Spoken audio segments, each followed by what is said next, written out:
mën nga jël kàddu. jërëjëf honorable excusez-moi Abdou Lahad Ndiaye mën nga jël kàddu.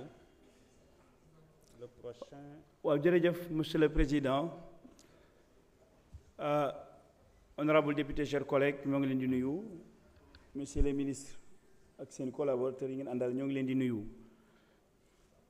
sénégalais yi ñuy seetaan xam na ni lii rek gàcce la lii rek li muy tekki mooy man de su ma yàlla naroon na def buur boo xam ni da ngay jóge ci réew ma ñu folli la ñu nekkaat tey di débattre ci xale yi ñu rey dañ leen war a atte wala war a wul ñu leen atte su ma yàlla naroon na def buur boobu noonu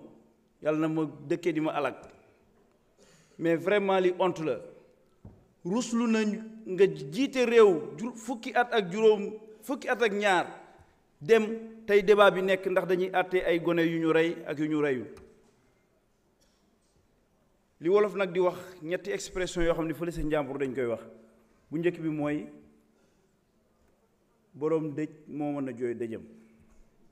yéen du yéen a ñuy wax lu ñu war a voter lu ñu war a abroger lu ñu war a interpréter et cetera parce que ñun lañ doon tëj ñun lañ doon rey suñuy rakk yéen a ko doon def donc ñun ñooy wax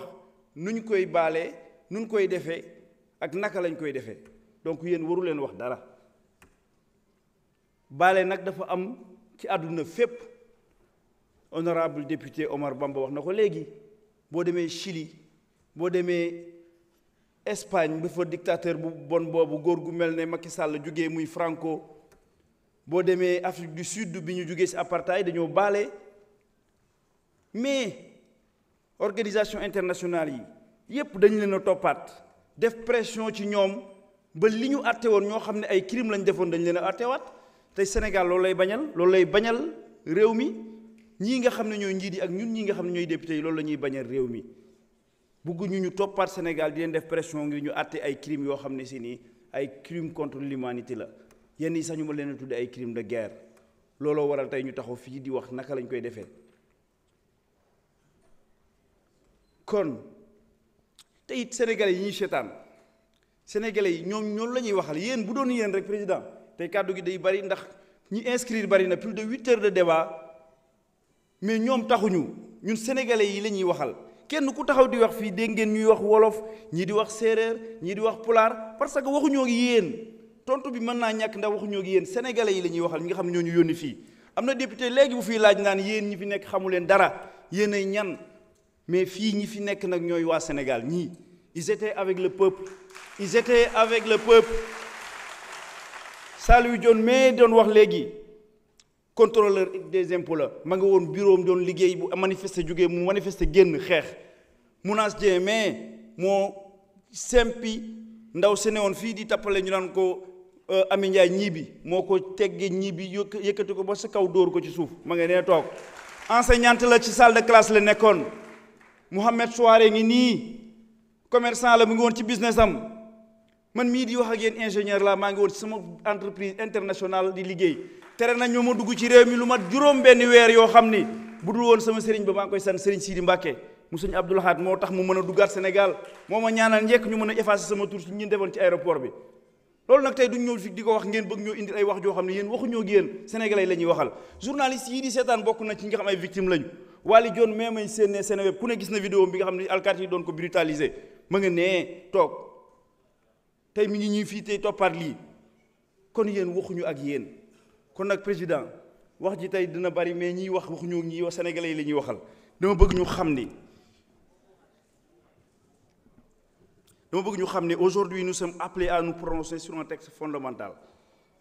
qui est la loi interprétative sur l'amnistie, une loi qui ne vise ni la vengeance ni l'instrumentalisation politique mais qui cherche avant tout à rendre justice et à garantir que l'impunité ne triomphe pas dans notre pays. L'histoire récente de notre nation est marquée par des drames, des tragédies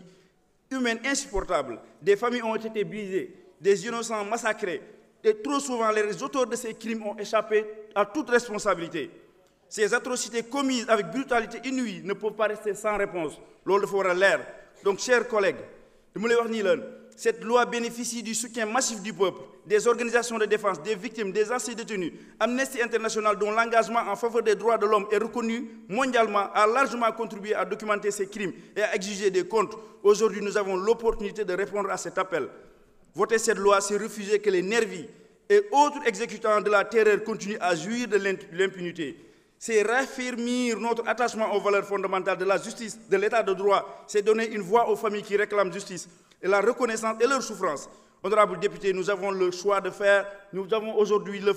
un choix, le choix de l'oubli ou le choix de la responsabilité. Donc je vous invite à prendre une décision. Merci beaucoup. Merci. Merci beaucoup. Merci. Honorable Ami Dabo, vous avez la parole. Honorable Adama Diallo se prépare.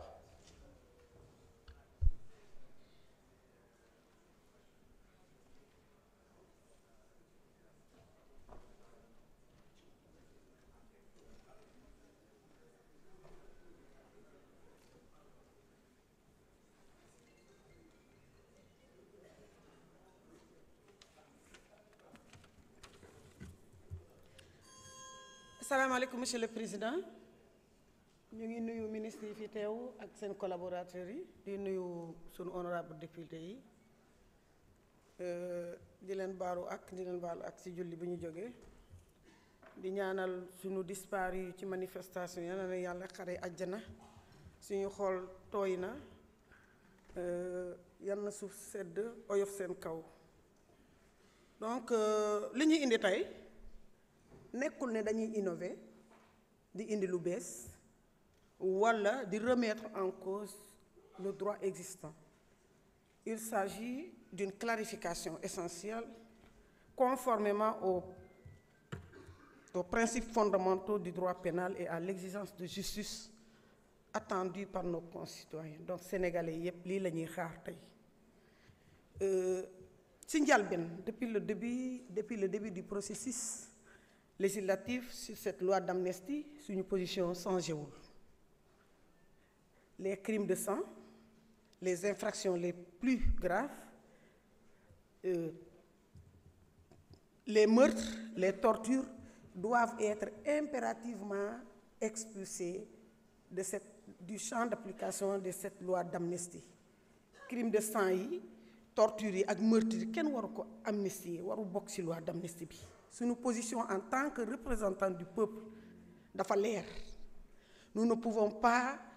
envoyer un signal d'impunité à ceux qui ont commis des crimes d'une gravité extrême. Dañoo war a protéger sunu détenus yi, sunu victimes yi, garantir le droit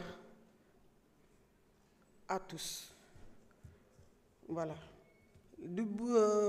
ngi leen di rappeler en droit pénal,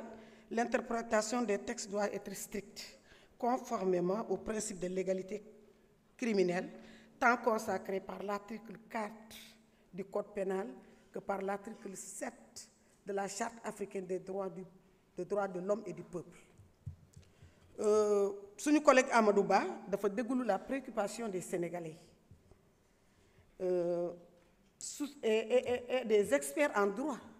soucieux d'éviter toute dérive dans l'application de cette loi d'amnistie. Donc c'est pour cela qu'il a choisi d'expliciter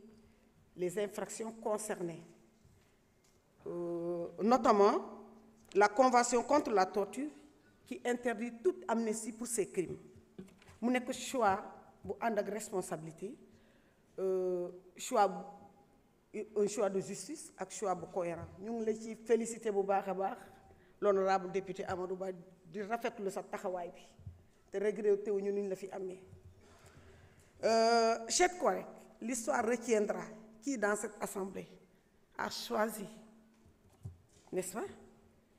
Qui dans cette assemblée a choisi de kan moo choisir moo ko ci olof pour génne askan bi ci lëndëm bi ak kan moo xam ne moom dafa bàyyi askan bi ci lëndëm au profit des calculs politiciens. Ñu ngi ñaan ñëpp ñu adopté loi bi à l'unanimité ñu ngi leen di sant di leen gërëm jërëjëf. Merci beaucoup. Donc, honorable Adama Diallo, vous avez la parole. Ousmane Diop se prépare.